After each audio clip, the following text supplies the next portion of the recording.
चलिए next topic पे आते हैं अपना। देखिए अब जो हम करवा रहे हैं आपको माध्यिका मतलब सांख्यिकी से आपका पोर्शन लेके चल रहा है, ठीक है। तो माध्यिका ज्ञात करना, बहुलक ज्ञात करना, ये सारी कंडीशन हम इसी में सीखेंगे, ठीक है।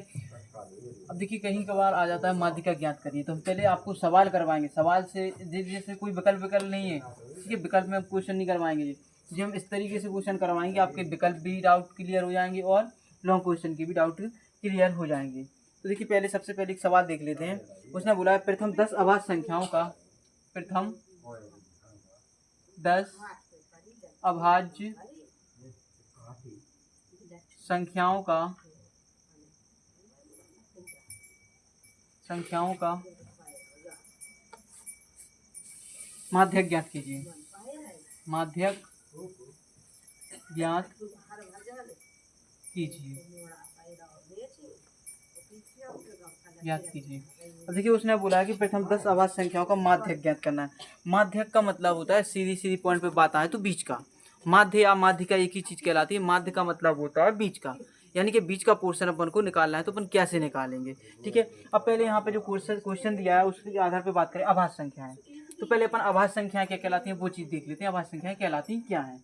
अब देखिए पहले आपने पढ़ा होगा अभाज्य संख्याएं वो संख्याएं कहलाती है जिनमें केवल स्वयं का भाग जाए और एक का भाग जाए। जैसे हमने कुछ संख्या लिखे 2, 3, 5, 7 और 11, ठीक है, 13, इसी तरीके से हमने लिया 17। तो हमने ऐसी संख्या लिखी है। अब ये वो संख्या है जिनमें केवल एक का भाग जा रहा है। देखिए ऐसी संख्याएं अभाज्य संख्याएं कहलाती है जिनमें केवल एक का भाग जाए और स्वयं का भाग जाए। देखिए इसमें केवल एक का भाग जा रहा है और केवल स्वयं का भाग जा रहा है, इसलिए ये क्या है अभाज्य संख्या है। अब देखिए जैसे एक का भाग चला जाए और 3 का भाग चला जाए तो ये कहलाती है अभाज्य संख्याएं। जैसे इसमें एक का भाग भी जा रहा है और 5 का भी भाग जा रहा है। ऐसी संख्याएं जिनमें केवल एक का और स्वयं का भाग जाए वो कहलाती हैं आपकी अभाज्य संख्याएं। और देखिए भाज्य संख्याएं क्या कहलाती हैं। भाज्य संख्याएं वे संख्याएं कहलाती जिनमें केवल ना हटा के 2 या 2 से अधिक संख्याओं का भाग चला जाए। ऐसी संख्याएं जिनमें 2 या 2 से अधिक संख्याओं का भाग चला जाए वो आपकी भाज्य संख्याएं कहलाती हैं। जैसे हमने लेके चले, जैसे हमने ले लिया 4, ठीक है, 6, ठीक है, 8, 9, 10। हमने आपको जिस कुछ संख्याएं ली हैं तो इसके माध्यम से हम समझेंगे कि भाज्य संख्या कहलाती है। भाज्य संख्या वो कहलाती है जिनमें 2 या 2 से अधिक संख्याओं का भाग चला जाए। अब देखिए 4 में आपका 1 का भी भाग जा रहा है और 2 का भी जा रहा है और 4 का भी भाग जा रहा है, यानी कि 2 से अधिक संख्याओं का भाग चला जाए, तब तो कौन सी संख्या कहलानी है जी, भाज्य संख्याएं कहलानी है। ऐसे इसमें 1 का भाग जा रहा है, 2 का भाग जा रहा है, 3 का भाग जा रहा है और 4 का भाग जा रहा है। तो ऐसी संख्याएं सॉरी 4 का नहीं 6 का, ठीक है। ऐसी संख्याएं जिनमें 2 या 2 से अधिक संख्याओं का भाग चला जाए वो आपकी भाज्य संख्याएं कहलाती हैं। तो आप उसने क्वेश्चन दिया है कि बेस उन संख्याओं का माध्य ज्ञात कीजिए प्रथम 10 अभाज्य संख्याओं का। प्रथम 10 अभाज्य संख्याएं, तो आपको हमने बताया कि अभाज्य संख्याएं क्या कहलाती हैं, जो केवल स्वयं से और एक से विभाजित हो। विभाजित का मतलब भाग चला जाए। ऐसी संख्याएं जो केवल स्वयं से और एक से विभाजित हो वो आपकी क्या कहलाती हैं, अभाज्य संख्याएं कहलाती हैं। तो ऐसी संख्याएं कितनी लिखनी है अपन को, 10। कितनी लिखनी है, 10। तो पहली 2, 3, 5, 7, 11, 13, 17, 19, 23 है और 29 है। 10 हो गई क्या, 1, 2, 3, 4, 5, 6, 7, 8, 9 और 10। उसने 10 संख्याएं मतलब अपन को 10 संख्याएं निकाल दी हैं, ठीक है। 10 संख्याएं अपन ने निकाल ली हैं। अब एक काम करिए इसको, जो अब 10 क्या है, एक गिनिए इनको, 1, 2, 3, 4, 5, 6, 7, 8, 9, 10। अब 10 जो 10 है यानी कि n बराबर, यानी कि पदों की संख्या वो क्या है, n। पदों की संख्या को कहते हैं n, और n कितना है आपका 10। और 10 कैसी संख्या है, सम की विषम, सम संख्या है। देखिए सम संख्याएं क्या कहलाती है ये भी समझ लीजिए आप।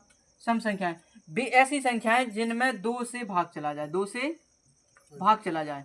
ऐसी संख्याएं जिनमें 2 का भाग चला जाता है वो कहलाती हैं सम संख्याएं। और विषम संख्याएं क्या कहलाती हैं, जिनमें 2 का भाग नहीं जाए। जिनमें 2 का भाग नहीं जाता है वो आपकी विषम संख्याएं, और जिनमें 2 का भाग चला जाता है वो आपकी क्या है, सम संख्याएं। ऐसे यहाँ पे 10 है, 10 में 2 का भाग जा रहा है, यानी कि 10 कैसी संख्या है, 10 कैसी संख्या है आपकी, सम संख्या है।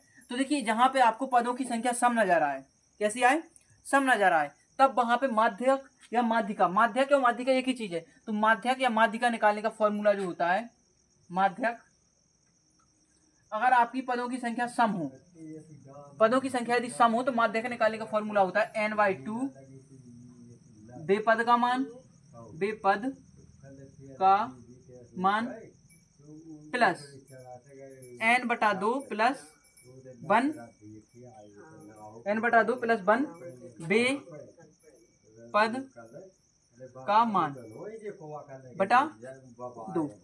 ये आपका हो गया फॉर्मूला। अब देखिए माध्यक निकालने का जो फॉर्मूला है वो है n/2 बेपद का मान प्लस n/2 प्लस 1 बेपद का मान। अब देखिए सीधी सीधी सिंपल सिंपल बात ये है कि आपको सिर्फ मान रखना है। अब देखिए n का मान कितना है, 10, 10/2, ठीक है, बेपद का मान प्लस 10 बेपद का मान। अब n का मान 10/2 प्लस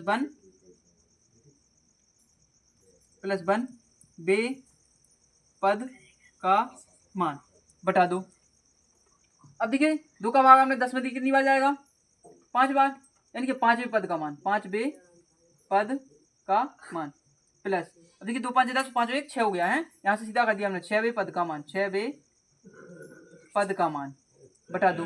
अब देखिए पांचवा पद यहाँ पे कौन सा है, 1 2 3 4, पांचवा पद कितना है, 11, यानी कि पांचवा पद अपना जो है, तो यहाँ पे 11 है तो 11 लिखेंगे, और छठवां पद यहाँ है तो 13 लिखेंगे बटा 2।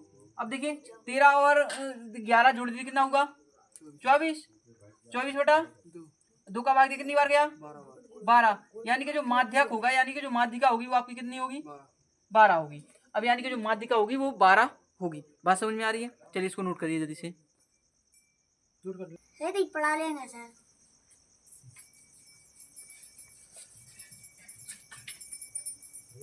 क्या है कि इन लोगों के माता पिता को समस्या हो जाती है रात में, और कुछ नहीं है।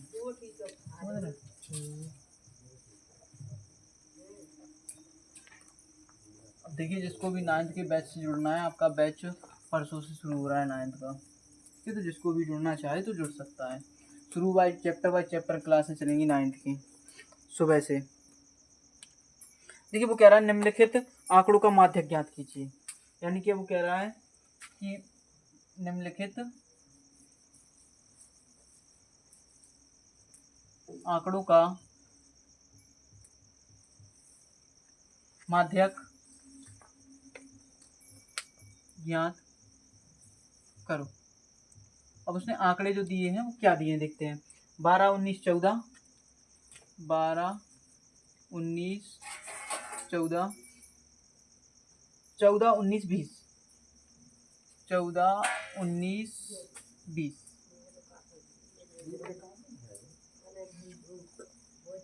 14 19 20 नहीं सॉरी 25 बोला उसने, 25 28 22 20 और 25। चलिए अब पहले समझ लेते हैं थोड़ी कि ये है क्या चीज़। देखो माध्यिका निकालने का एक तरीका और समझ लो, पहले ध्यानपूर्वक सुनना, इसके लिए थोड़ा ध्यान से, क्योंकि माध्यिका आप ऐसे ही नहीं निकाल सकते। माध्यिका निकालने का तरीका ये है कि पहले उन शब्दों को, यानी कि जो अंक लिखे हुए हैं, इन अंकों को पहले हमें या तो आरोही क्रम में लिखना है या फिर अवरोही क्रम में। आरोही क्रम का क्या मतलब होता है, आरोही क्रम का मतलब होता है बढ़ते क्रम में, आरोही क्रम का मतलब बढ़ते क्रम में, और अवरोही का मतलब कि घटते क्रम में। हम इनको आरोही क्रम में लिखते हैं, तो ऐसे लिखेंगे, आरोही क्रम में लिखने पर, आरोही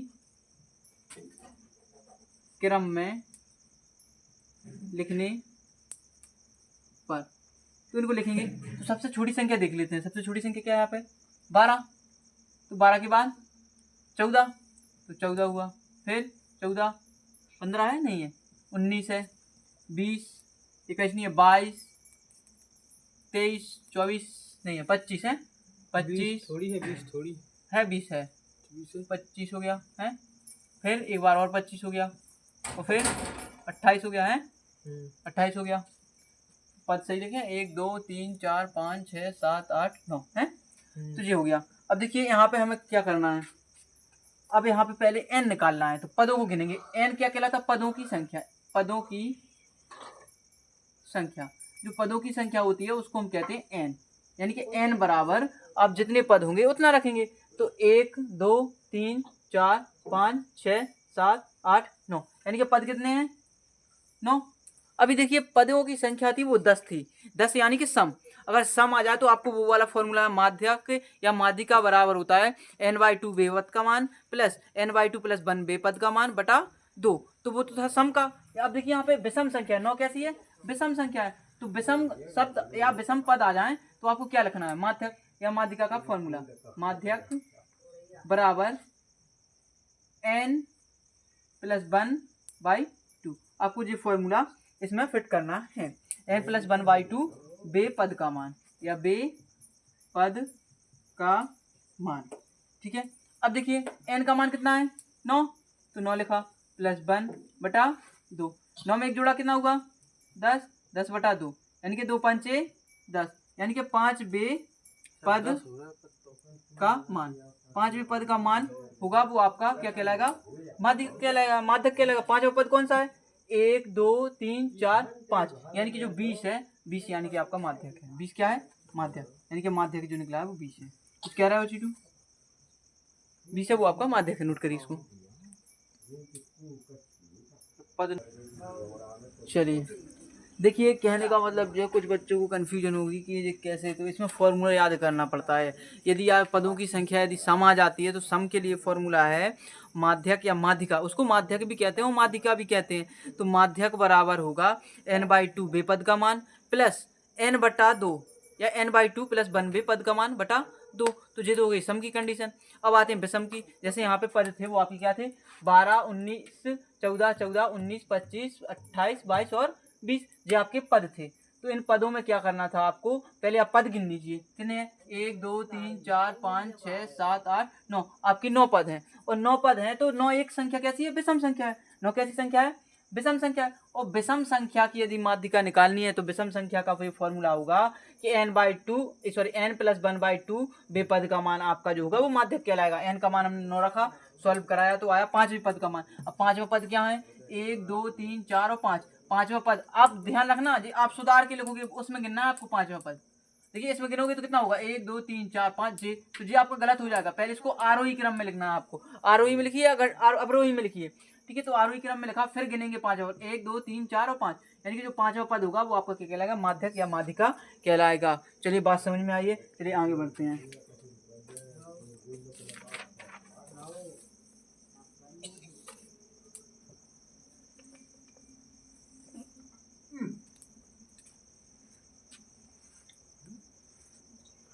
चलिए हम आपके लिए माध्यिका माध्यक बाद में समझाएंगे थोड़ा, ठीक है। आज के लिए इतना ही रख रहे हैं, ठीक है। वीडियो को लाइक सब्सक्राइब और हमारे चैनल को सब्सक्राइब करिए। अगर आपको कुछ महत्वपूर्ण कोई क्वेश्चन या देखिए एक बात और सुन लीजिए, आपका जो कल से होगा, कल से हम आपको अनसॉल्व कराएंगे। अनसॉल्व का मतलब है कि जो पिछले विगत वर्षों में जो प्रश्न आए होंगे हम आपके वो, जैसे आपका पेपर आता है सेम यहाँ पे हल करवाएंगे। कल से आपकी लगभग कल कितनी तारीख है? कल 5 है ना। तो 5 तारीख से लगभग आपके 7 दिन तक, है ना, यानी कि 12-13 तारीख तक हम आपको केवल सॉल्विंग करवाएंगे, ठीक है। जो आपके क्वेश्चन आते रहे तो हमसे जुड़े रहिए, ठीक है। नमस्कार।